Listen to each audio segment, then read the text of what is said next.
Ilia, welcome to Sports World. Thank you very much. From the outside, it looks like a very special time for you right now. But how is life? It's great. Life has been treating me great, actually. Yeah, I have gone through difficult moments in my personal life, but everything happens for a reason. And obviously, we're just weeks away from fight night now. You're in the middle of camp. How's everything going on that side? Everything is going great. I feel amazing, better than ever, and ready to go, ready to rock and roll. Now, obviously, this will be your 18th professional fight. Yeah. Something I wanted to ask you was how your mentality's changed from all those years ago when you first fought. Do you feel different now? Oh, I feel completely different. I have learned so many things during this whole path. I feel that I'm way mature. I have way more experience than when I was making my first steps. So, of course, and that's the thing, and that's the good thing about it, right? You have to change, you have to get better, and you have to learn from the whole experiences that you are able to live. Looking back, how much do you remember about those early fights? Wow. I remember almost everything, and I remember how scared I was in my first professional fights. But yeah, I have learned so many things. How would I say this? I have learned how to manage the conversation that I have with myself when I'm in the backstage and when you have so many negative thoughts during that time. So I have learned how to manage that and really being able to enjoy the whole process. Obviously, you're in an elite group of fighters. You're still unbeaten. How much of that comes down to mindset versus ability? It's the mix of everything. You gotta have a great mentality, and you also have to be someone very skillful inside your profession, right? Because there are a lot of people that are working really hard, that they want to achieve a goal, they want to become the best fighters in the world, and you have that spot. So you are on the target, so on the target of everyone. So yeah. Now, say that we're a product of our environment, in that circumstances create the person that you are today. How much of the mentality that you have now comes back from your childhood, your early life? I think that everything that happens in someone's life, it's for a reason. So of course that my environment, the livings that I had since I was a kid, made me the person that I am today and gave me the mentality that I have. Yeah. And obviously you moved around a lot as a child, and that creates its own challenges, right? It's tough. Yeah. Obviously you eventually settled in Spain, and that's become home for you and your family. Yeah. How important was that for you in terms of your career and who you've become? As I said, everything that happened in my life, it happened for a reason. Spain gave me so many great things, and it allowed me to discover things about myself, about my personality. And yeah, of course, it was a very important step in my life. And at the same time, it was like I didn't have that decision when I was a kid to move to Spain, right? My parents took that decision. I was born in Germany, then we moved to Georgia. Then my parents one day decided to go back again in Europe. We had to live without them for 6 or 7 years. And then finally, we had the chance to join them when I was almost 15 years old. So, yeah, everything happens for a reason, and I'm very glad for every living that I had in my childhood. And 15 years old was when you started a lot of your training, right? That's when you started taking it seriously. So with mixed martial arts, I started when I was 15 years old. Yeah, and since the first day, I don't know what happened inside myself, but I always wanted to be the best.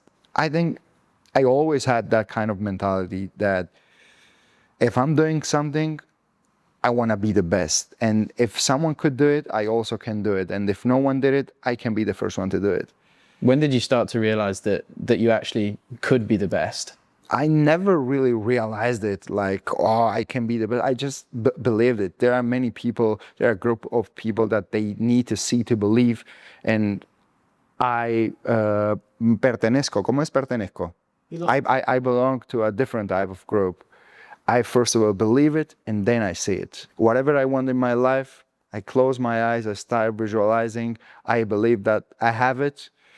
I just create a plan how to achieve it, and everything is possible.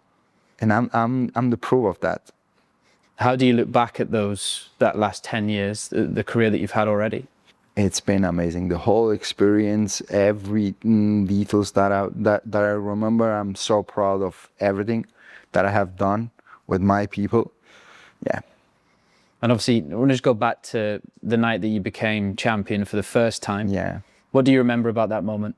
Wow. So usually when you have a dream, you just visualize it and I don't know, completely different comparing to what you really are going to live. I remember I was dreaming about to become a world champion, and I always imagine it, wow, I don't know, something very special. And I remember the day when I was fighting for the world title. I just wake up in the morning, and it was just a normal morning. I started to look from the window, and I was seeing people driving cars, doing their own things, and I was like, listen, this is just a normal day in my life, but at the same time, it's not a normal day, because today I will become a world champion.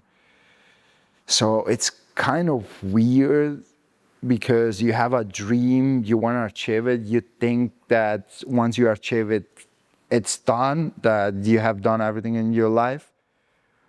But actually, I remember that when I won the world title and I wake up in the next morning, the first question that I asked to myself, it was, and what now?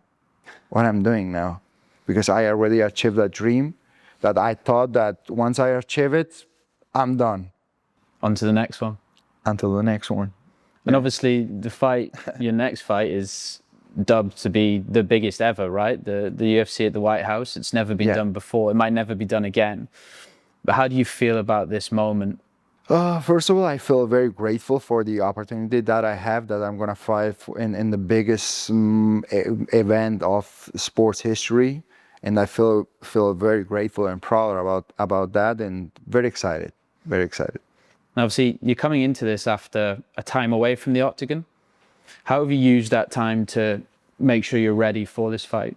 All the time that I'm not in a competition, I always try to develop my skills, and not only the skills that I need inside the octagon, but also outside the octagon. Just I want to know myself a little bit better. So this time gave me the opportunity to discover myself from a different perspective, and I have learned many things about myself.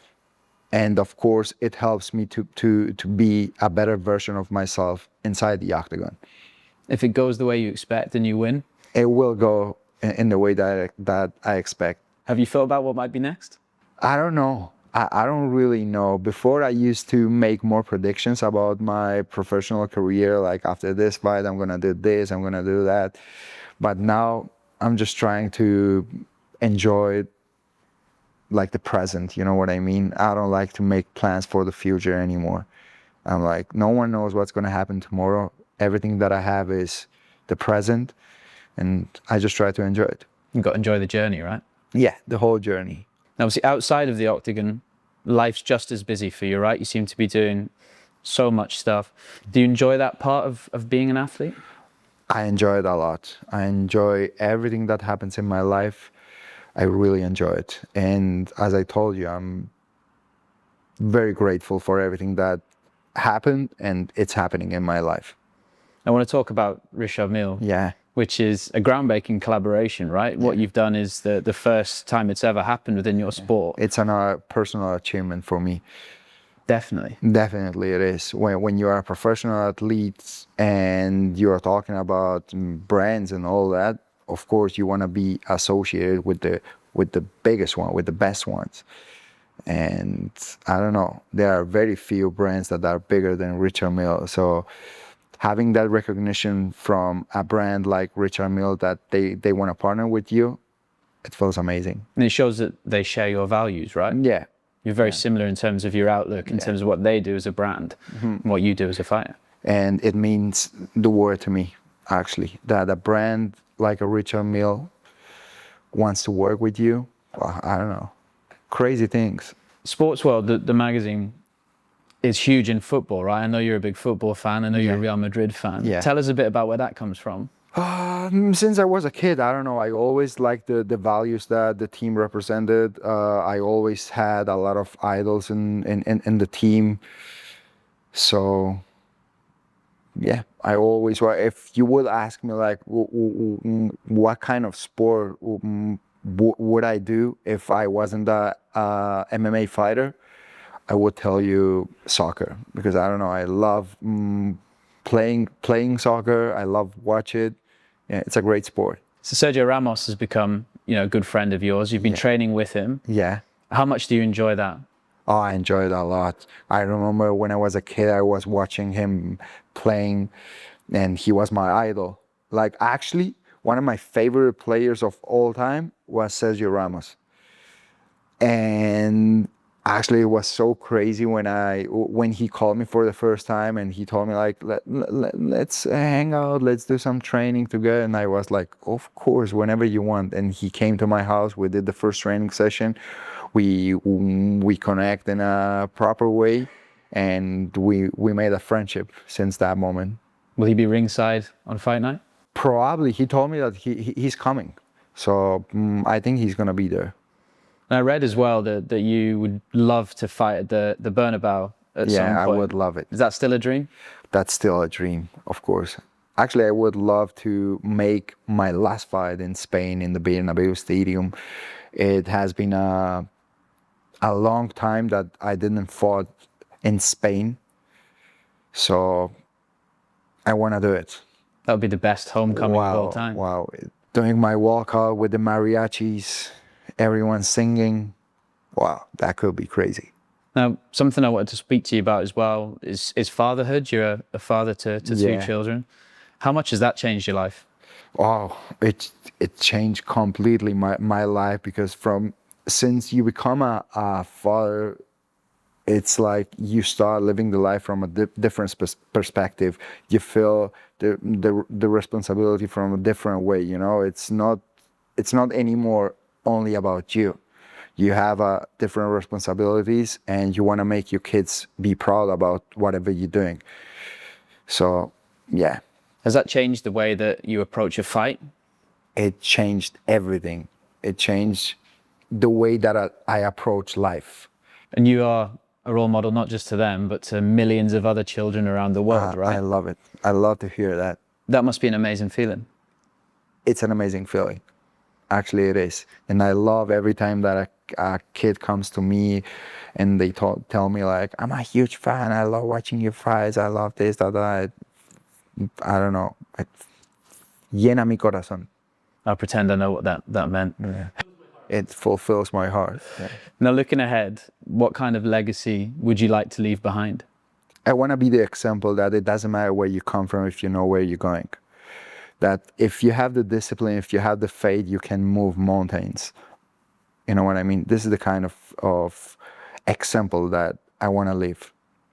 Ilia, thank you and good luck. Thank you very much. It's been a pleasure.